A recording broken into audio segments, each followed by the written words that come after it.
Welcome to Full Measure. I'm Sharyl Attkisson. The Obama administration is pushing to deliver on a promise to admit 10,000 Syrian refugees into the United States this year.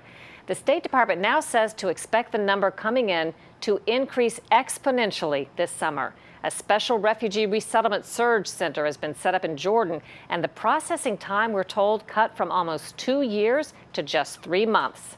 How do Americans feel about the rush on refugees? A Rasmussen Report survey this spring found the following. 59% of likely U.S. voters oppose allowing 10,000 Syrians to come to the U.S. by the end of the year.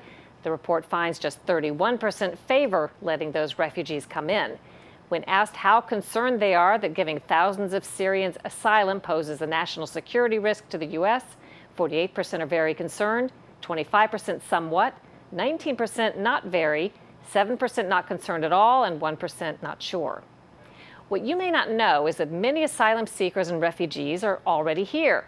They too were fleeing a vicious civil war, this one in Somalia.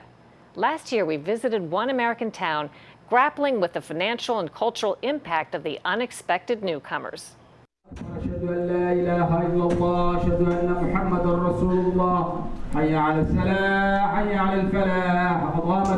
These may look like city scenes from Africa or the Mideast, but they're actually in Maine, where families like the Syrian are coming to seek asylum.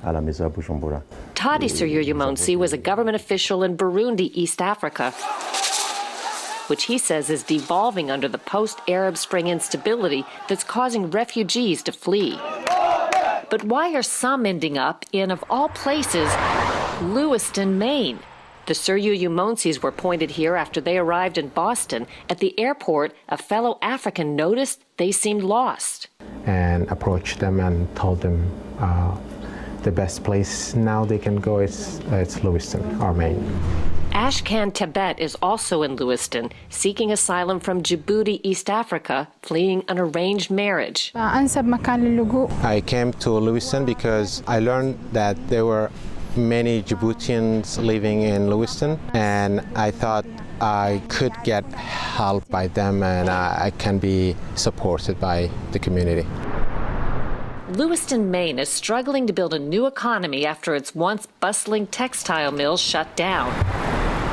Today, it's become a magnet for asylum seekers, catching everyone off guard, including Mayor Robert McDonald. And I had never heard of asylum. I didn't even know what this was.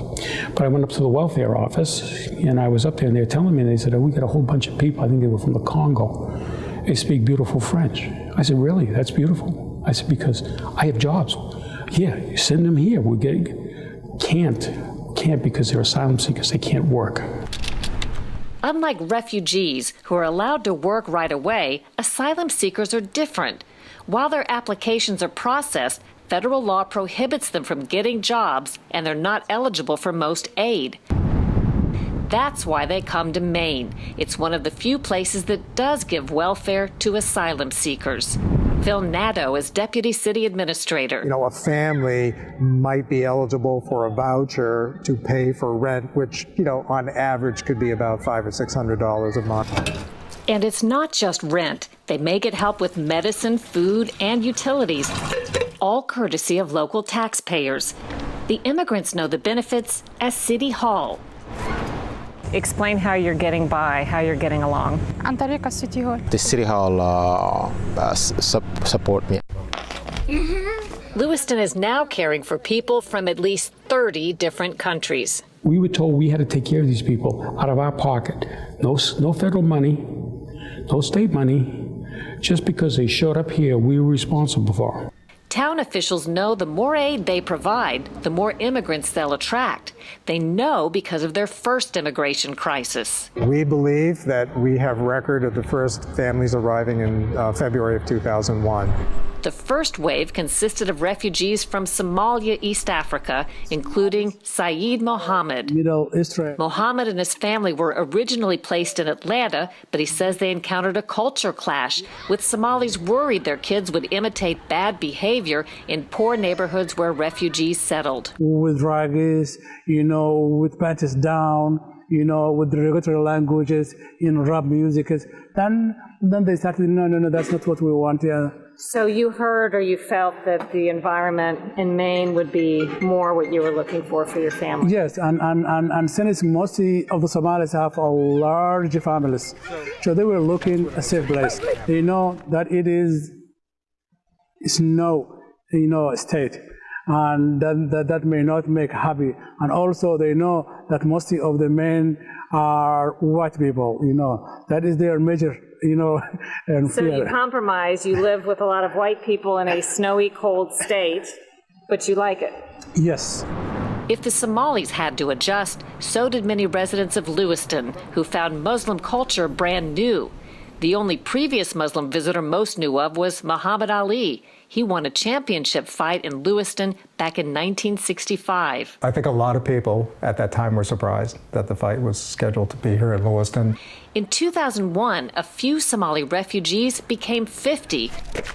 By the end of 2002, there were about 1,000 Somalis in a town of 36,000. They brought their culture to every downtown street.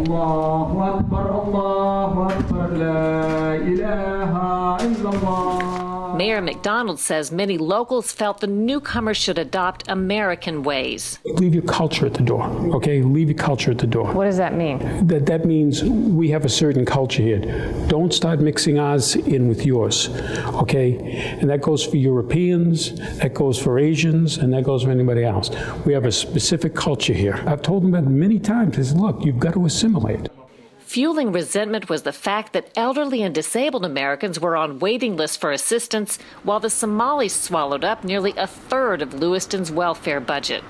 In 2002, then-Mayor Larry Raymond wrote a controversial open letter asking the Somalis to stop coming. Please pass the word. Our city is maxed out financially, physically, and emotionally. For that, he got accused of bigotry. McDonald, the current mayor, says the implication still sticks. We had a person here the other night. She was an immigration attorney. And she pointed out, she said, well, Maine's the whitest state in the union. What exactly does that mean? I said, I know what it means. What you're doing is you're calling us racist. I said, there's nobody down there at the borders telling people to leave. The people, I think if you go down and talk to the Somalis, what you do, you'll see that they feel very welcome here, okay? I have a good relationship with them. The Maine people are very good people. They welcome the Somalis. Today, the Mohammeds own a popular ethnic market. This is a photo of my whole family. We have 8 kids together here. Mohammed tells us 3 of their children have become a doctor, an accountant, and an engineer. McDonald says the Somalis have become good citizens, but he worries how Lewiston can manage a new flood of asylum seekers.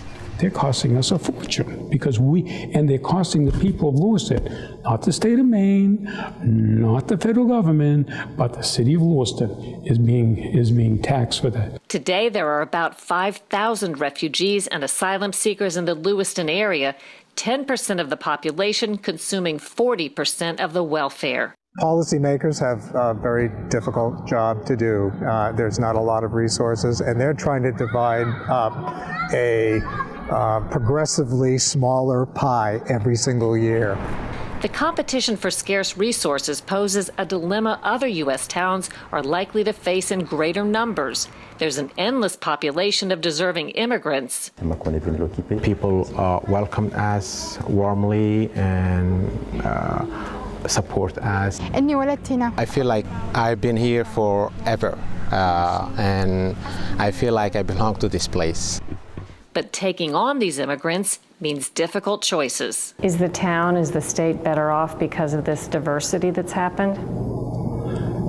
No, I'm not going to say it is, because, as far as I'm concerned, I don't care if you're black, white, yellow, or what we want is people that are going to help us move forward. After months of debate, a new state law took effect last year that requires Maine taxpayers to share in supporting the cost of asylum seekers by paying cities 70% of their expenses. Ahead on Full Measure, a fleet of aircraft that couldn't fly paid